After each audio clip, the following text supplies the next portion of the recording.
Other news now, new government data could confirm a trend showing the job market could be cooling down. The Labor Department is set to release the latest jobs numbers later this morning, and 12 News reporter Erica Ritchie has more on what this could mean for us.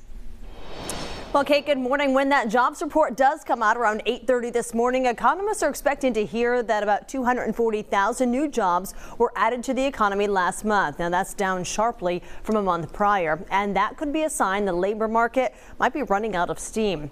So we spoke with economics professor Liam Malloy at URI about this. He says that jobs in the financial and professional services sectors have seen a decrease, while industries like leisure and hospitality and construction and manufacturing have seen the largest growth. But keep in mind, they were the industries that suffered the largest loss during the pandemic.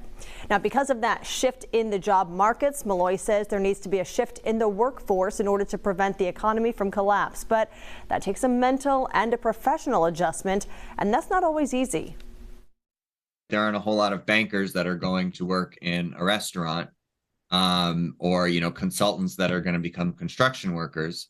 So that process can be difficult to, do successfully. And, if some sectors shrink enough, then and their income disappears and their spending disappears, that can then spill over into other sectors. And then we can end up in the recession that we're all hoping to avoid.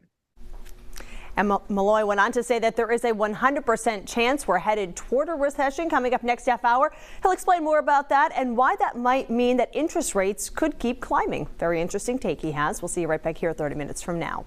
For now, live in studio, Erica Ritchie, 12 News. Could the economy be cooling off? We'll have a better idea when that jobs report is released later this morning. But one local economist says, quote, we're 100% heading into a recession. Erica Ritchie live in studio to explain. Pretty strong words, right? Well, that economist is a professor at URI, and he says it's not a matter of if, but when we're heading into a recession. We will end up in a recession. There is a 100% chance that we will end up in a recession. All right, in his own words, that's URI's Liam Malloy. He's telling us that a recession occurs when unemployment increases, leading consumer spending to decrease. That's why today's job report that'll be released just about an hour from now is so crucial.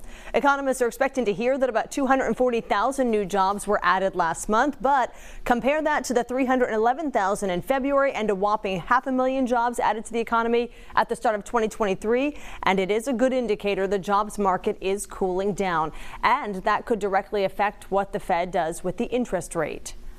The real question, right, is whether or not we can get rid of the inflation, back down to that sort of 2 to 3% range that we've had, while not increasing the unemployment rate. And there are certainly some economists who are saying, listen, we're going to need higher unemployment for a while in order to get rid of inflation. But that's really the open question right now. All right, so we'll keep an eye on that. In the meantime, some good news for those who are employed. The ADP report that was released earlier this week showed that wages were nearly 7% higher this year than last. Live in studio, Erica Ritchie, 12 News.